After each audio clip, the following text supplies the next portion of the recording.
Broncos news.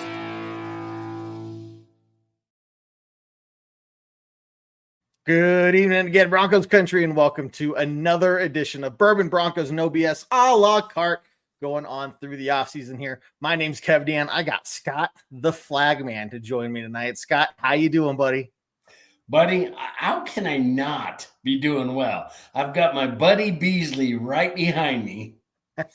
I'm broadcasting from the happiest place on earth besides, I don't know, a casino or maybe Disney World. I don't know. Maybe. But I am stoked and I'm ready to go, man. Well, hey guys, everyone who's joining, start posting your comments and questions. Tonight we're going to be mainly focused on tight ends. And I did not plan that after all the rumors started flying around today. I decided this a couple days ago, actually.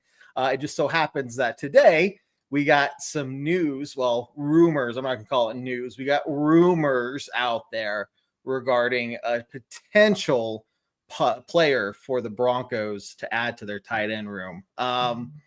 This guy apparently, even though he has been out of the NFL for 4 years now, has been working out or something along the lines of that here in Denver.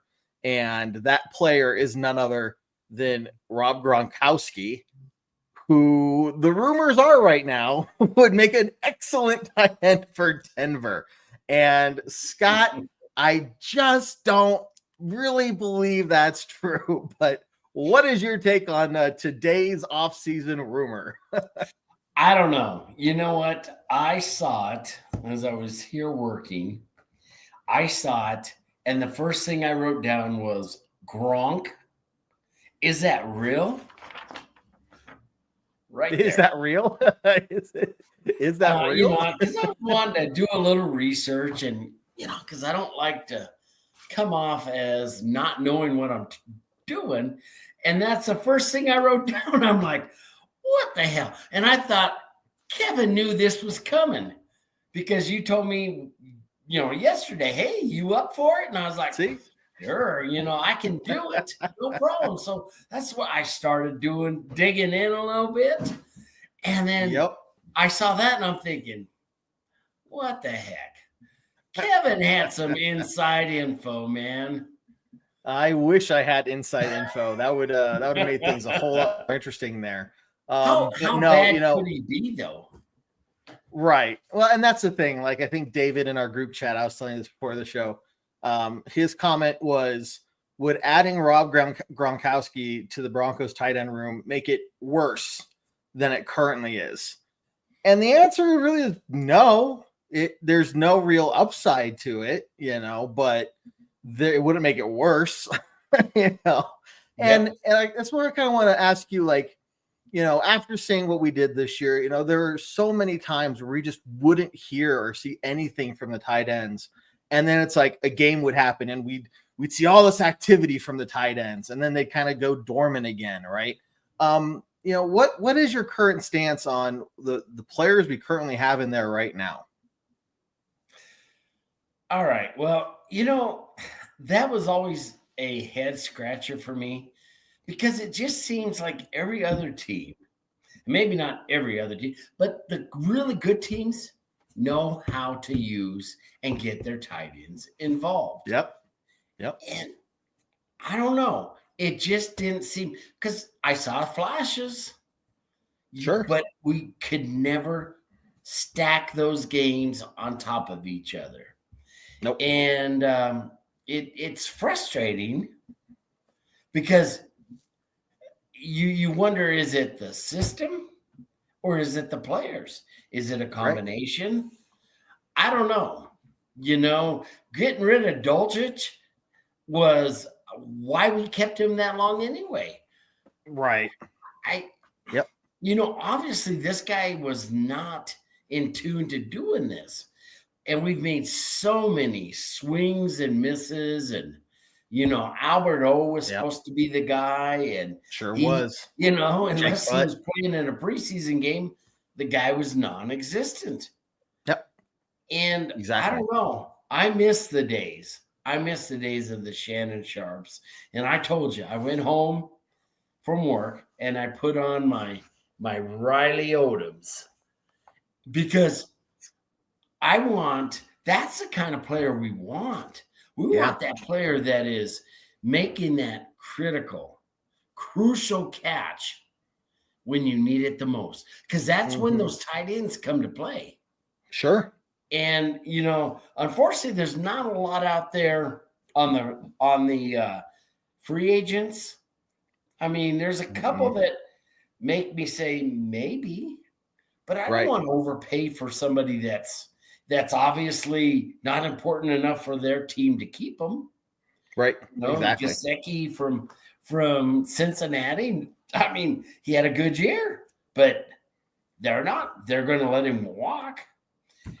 Exactly. I doubt Zach Ertz walks from Washington. I think they're going to re-sign him. Even with his injuries, his injuries for the last year notwithstanding, but the last 2 years prior.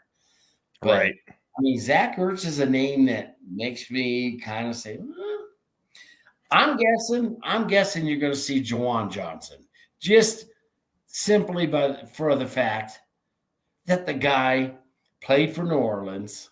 Yep. And it seems like there's always a little thread going through Denver that starts in New Orleans. Sean Payton likes his people, man. He's interesting. He wasn't a tight end when he came out in college. No, wide receiver. Right. Yeah. And I'm of the notion that who cares if the guy can't always block? If he can get in the way just enough, it's not like Kelsey's out there blowing people up. Oh, no. And I mean, if you saw some of the highlights from the Super Bowl, dude just freaking standing there while Mahomes is running around. To him the night before, but he was checked out, man. Dude, I mean, I can't. The level of effort there was so beyond disgusting. It's like it's the Super Bowl. Your quarterback is running around like a chicken with his head cut off. And the best part of it all was the guy that Kelsey was like right there next to that could have made the block was the one that got to Mahomes that forced the fumble, right? And it's like the whole thing. So look, going back to the Broncos though, it's like, I understand that we're going to have like $45-ish million in cap space, which maybe might sound like a lot, but I think what we need to remember when it comes to the approach the Broncos are going to take in this next offseason here is we're only in the second year of the rebuild. We're not in a break the bank situation. We're not in a Super Bowl or bust situation. We just need to slowly add the right pieces to this team. If that means in free agency, there's not really anyone that makes sense. It's not worth paying someone, like you were saying, overpaying them just to get them here so we have somebody with experience. Right. That doesn't work here, right?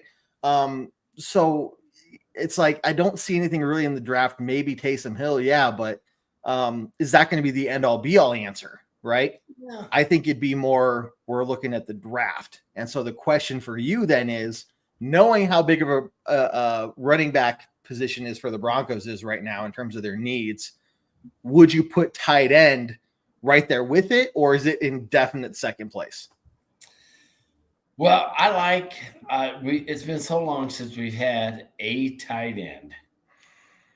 That it's I just think it's a harder position to find for whatever reason, and this is a deep draft in tight ends. There's some good players out there, I mean, you got Ty Warren is not going to last till the 20, but that guy was, I think him and 𝐁𝐫𝐿 aren't going to be there. But, I kind of like Fannin out of Bowling Green. I like Loveland. Yep. He's a big name I keep hearing. Arroyo. But I don't know. There's some day two guys. This Luke Lachey looks good out of Iowa. Okay. And Gadsden, Syracuse, I think we can get somebody in day 2. I don't know that I want to spend a first round on a tight end. Quite honestly, I'd rather spend a first round on, and it depends on what running back's out there. Right. But I mean, and I was just driving over here and they were talking about defensive line. Yep. I would not have a problem getting a defensive lineman that is a monster, somebody that is going to make a difference in the middle, because we wore down at the end. We just did. Yeah. No, I agree with that. You could definitely see the numbers, the stats alone were really showing the Broncos defense in December was not really the same. Now, I know we played, teams like Cincinnati where we gave up 34 points, but you take into account those overtime and, a lot of overtime was played in that game. So that really impacted, yards per game. But you don't look at the fact that we only held them to 17 points, right? In the majority of regulation. And there's got to be something that they add to really bolster that and keep that pressure on the quarterback, stopping the run game up the middle. I think we did a good job of that for the majority of the year, but it did seem to trickle off there at the end. And that's the question of our teams, were they figuring out Vance Joseph's, his scheme and his, what he likes to do in certain situations? Maybe, but I'd also like to continue to build this team up from the bottom in terms of going through the draft and keeping these guys young, because these seasons are long. You're at 17 games now. They're talking about in the next, guys, I wouldn't be surprised in the next 5 years you're seeing an 18-game NFL season. These guys, when it comes to youth and the ability to stay healthy and bringing out the energy in every game all season long, you're talking about 18 games before the playoffs. Again, this goes back to, is it worth bringing in somebody who already has 4, 5, 6 years under their belt? What are they really going to do for us in the long term versus spending some time getting someone in the draft? And you're right. There's people that are saying we have to do anything possible to get 𝐁𝐫𝐸. Well, one, he's not going to be there at 20. I don't see us trading up draft picks or, and trading away draft capital when this is the first year in how many years we've had all 7 drafts. So we're going to really go back to next year. We only have 5 draft picks, things like that.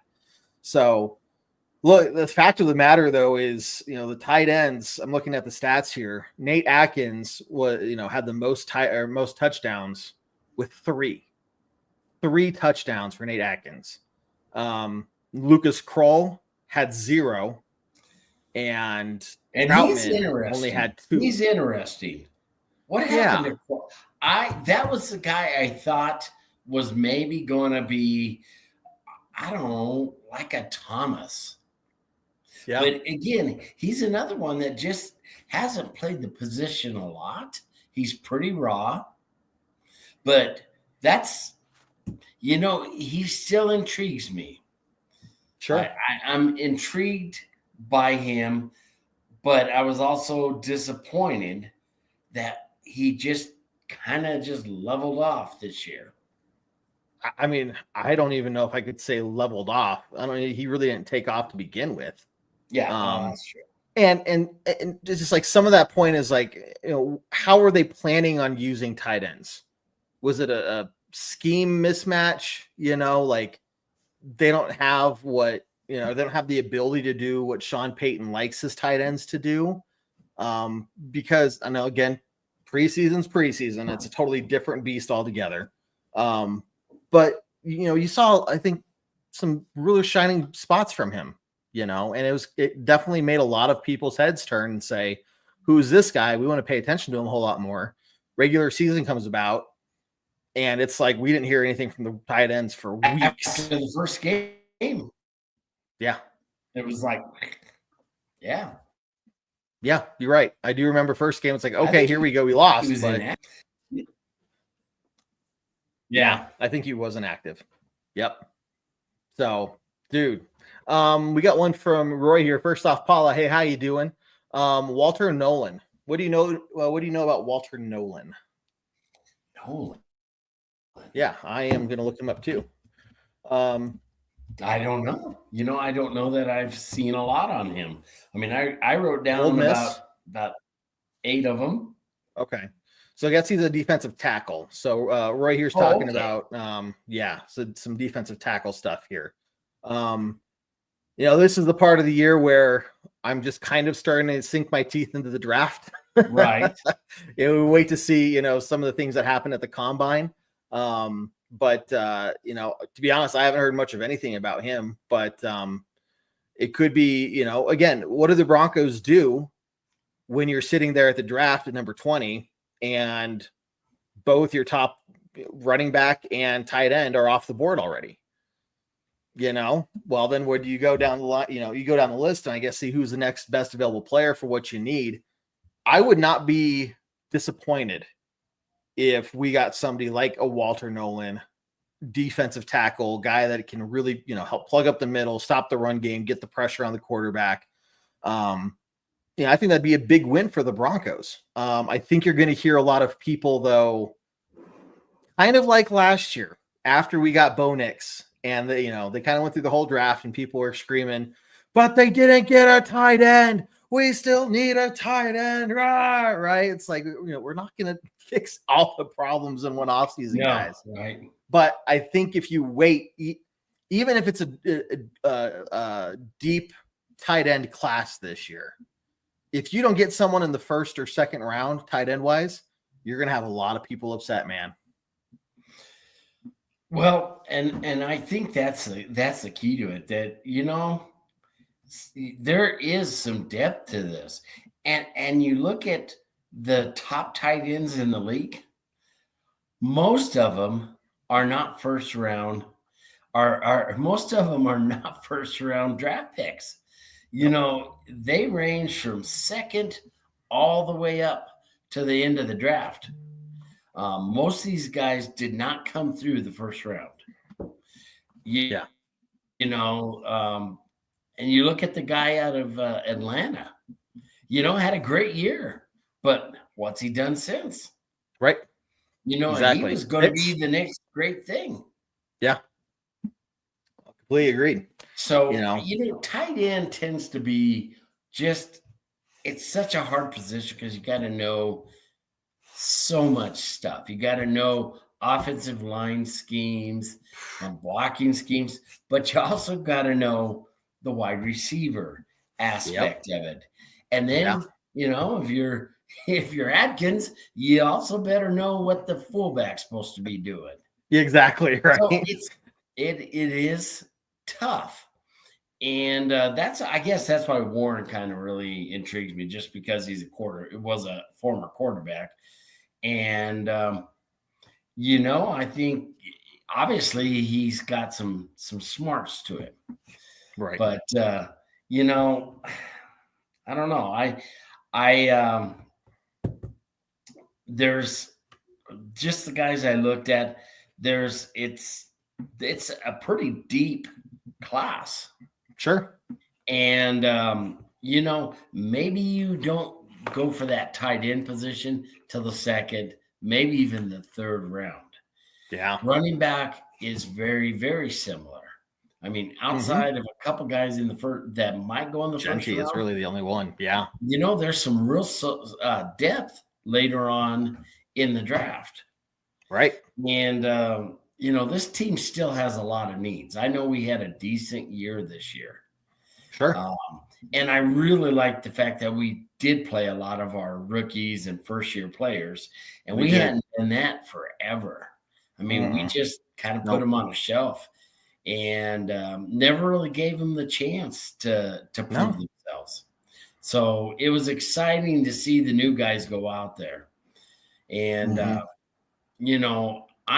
I'm pretty stoked about the direction we're going to go. And the difference is this year, I feel pretty confident that there is actually a cohesive plan between the GM and the head coach. Exactly. You know what else I'm stoked about there? Scott, I'll tell you what I'm stoked about. This show being sponsored by Breckenridge Distillery, 5280 Broncos blend, guys. This stuff is delicious. Make sure you check it out.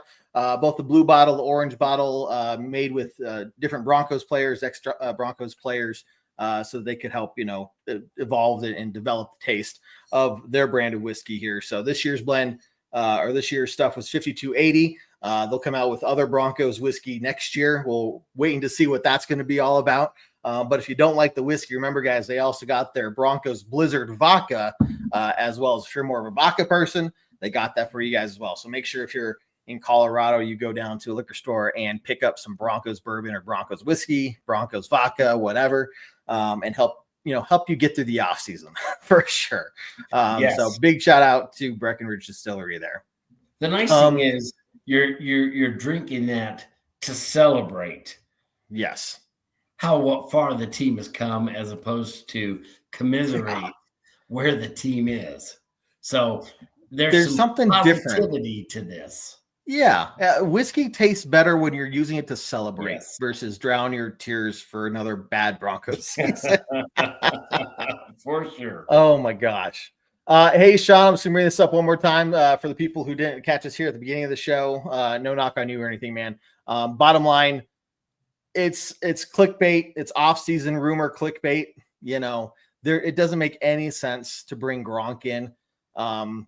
Could you maybe make an argument for it? Maybe, but no, like you're saying, he's older. He's been out of the league for 4 years.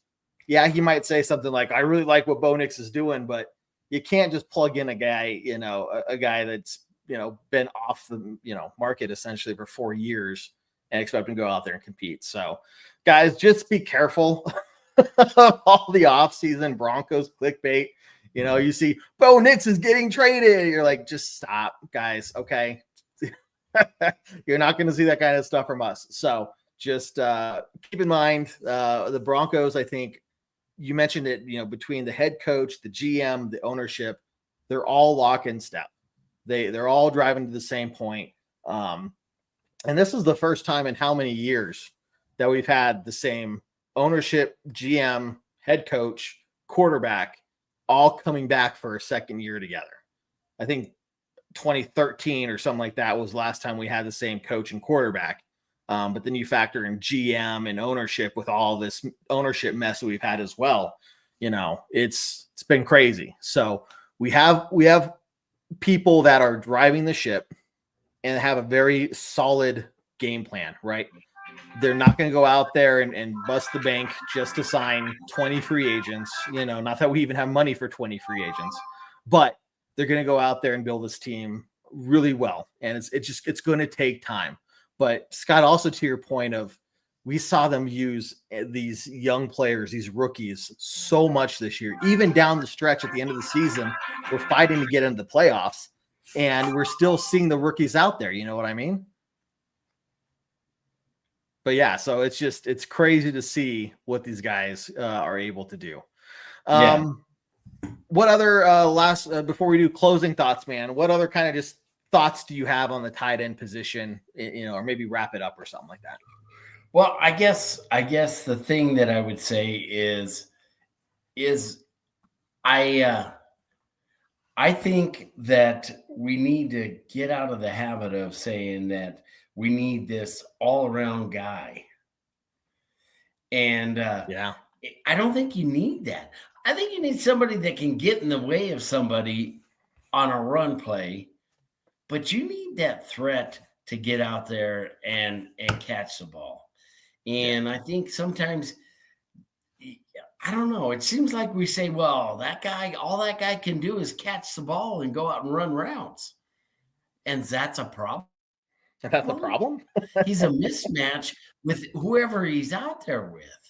Can't we figure out a different person to go block somebody? Right. I think we need to get a little more creative. We need to start working on just getting consistency, and instead of just calling plays, we're setting up one play with another play. All the good teams are able to get their tight ends involved. Every good team has a tight end that's going to be out there and is usually going to be open on third down and is going to make those crucial catches. And in the red zone, you got to have somebody that's a big body that can catch the ball and is going to be reliable. And I don't know why it's taken us this long and we're still not finding it, but hope springs eternal. So I think it's all got to work together. So for sure.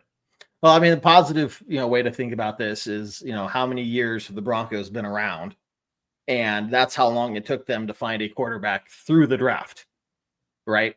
And for the first time since 1960, when the Broncos were founded, the Broncos have essentially found at least a long-term option at quarterback through the draft.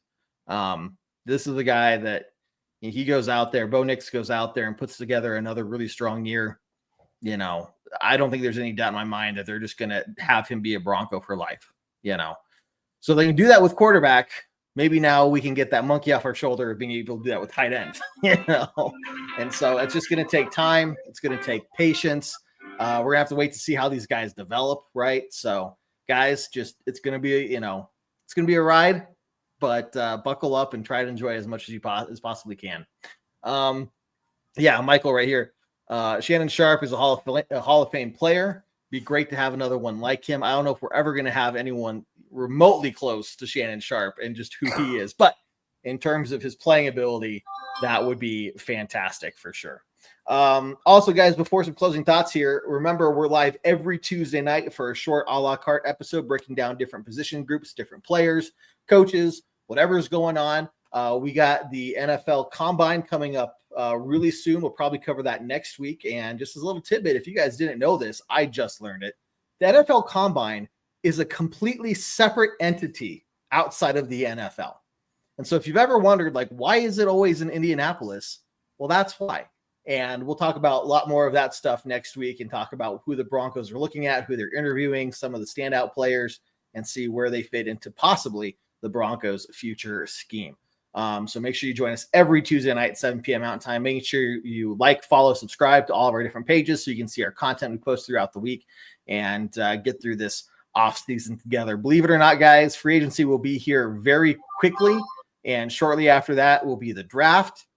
And we'll be looking at next season here very soon. So, Scott, over to you for any closing thoughts, good sir. You know what? I don't have a lot. I have been just chasing my hind tail this last off season because, working with the new business, and I feel a little bit behind on the news. I used to just drive around and listen to what's going on, and I'd be on the computer looking it up. But I am ready. I'm so excited that the football season is about ready to start come Thursday when they get out there and they start running around in their underwear. Yep. Because that just signals it's back.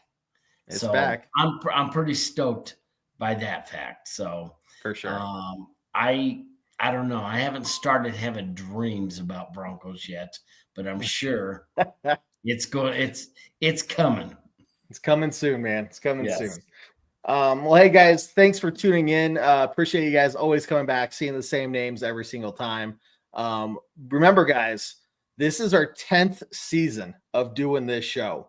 So we are going to be planning a ton of giveaways throughout the season, a ton of prizes, a ton of extra just little things that we don't normally do as a way of celebrating both our 10-year anniversary and then also just thanking you guys for your continued support. So this is a page you are not going to want to miss out on. So just stick around as we start coming up with probably some things for the free agency, probably some things for the draft.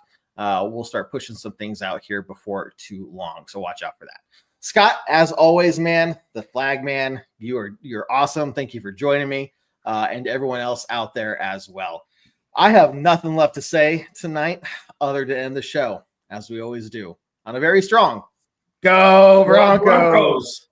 Take care, guys. See you soon. Do what I like. Yeah, I do what I like. Yeah, I do what I like. Sipping goose, sipping right, and I go with the flow. Yeah, I go with the flow. Yeah, I go with the flow. Cause I know I'm the show. In the zone, here I go.